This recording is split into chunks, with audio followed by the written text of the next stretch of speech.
was wondering if you could maybe just speak to how female soldiers were treated, and if you guys think that they were under the same social pressures as maybe the male soldiers were, if they were exempted from that because they were female, or just how this social pressures worked within females. They weren't exempt at all. And, I mean, my only experience was, because I was a scout in a combat unit, we didn't have females, but when I went to the counseling sessions class in Germany, I heard some of the female soldiers talk about the pressures that they dealt with in their unit, and I'd say by far it was worse than what I dealt with.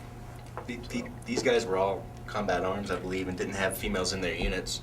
As a military policeman, we had 160 people in my company, and I would say about 60 of them were females, because at that time, a lot of females were being told military police is about the closest that you'll get to a combat arms. So we had a lot of females, especially in support, in the support platoon for our company. We had medics with us, we had some cooks, we had supply.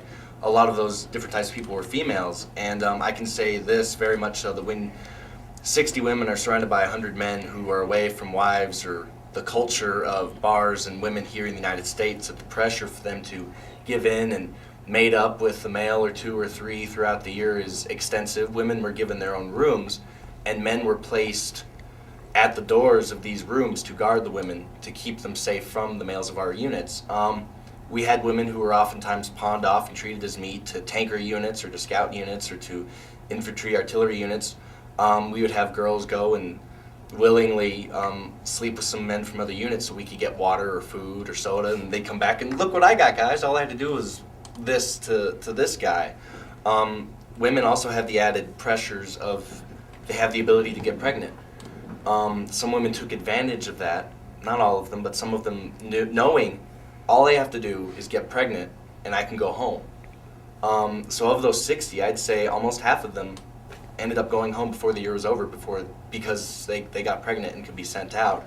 And as a male, who, when I came back, and I became a little bitter for some time, because all this female had to do was get pregnant, and I had to try to fight the military on a conscientious objection.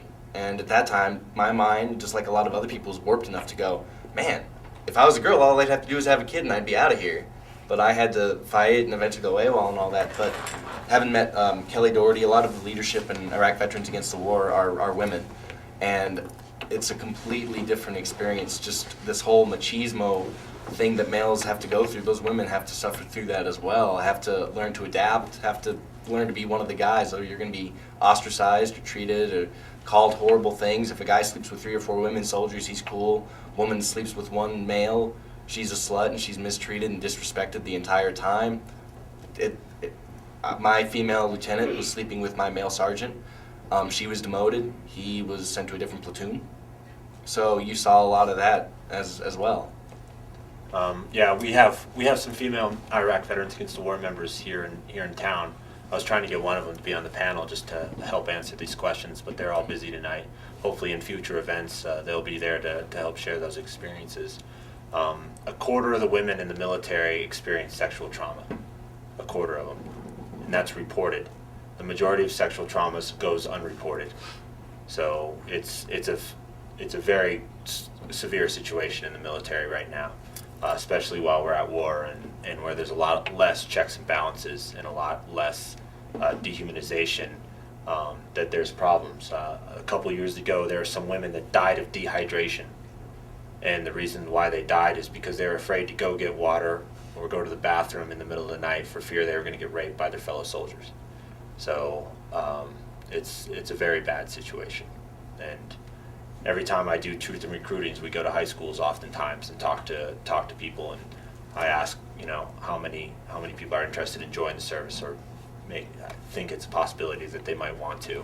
And I ask the same question at the end of the thing, and I give a lot of statistics on women in the military, and almost 100% of the women aren't raising their hands by the end of the class. So yeah, I mean, we don't mean to scare women, but the culture there, a lot of women are raised in here in the United States is completely different from the military culture. And you go to the desert, and a lot of the guys aren't going to care that a woman's on her period or that she can't carry a 50 cal or a Mark 19 that weighs a lot. It's more than some of the females in our platoon, and they have to carry these rucksacks the same weight. Guys get mad if they have to carry some of it for the woman, and they call her bad names if she can carry it. So a woman has to work twice as hard to try to prove her worth, and I think the same can be said of a lot of gay males that's in the military. A lot of that same attitude that goes toward the women goes toward the gay males as well. And like Brian experienced that isolationist attitude where they're trying to separate him from the unit and obviously treat him differently.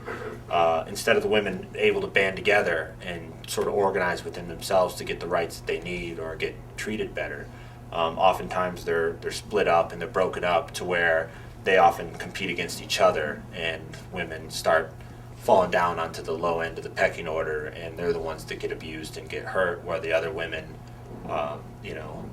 Special favors. Yeah, get special favors for falling in line and doing For doing what needs to be done for the male morale, or some kind of BS like that.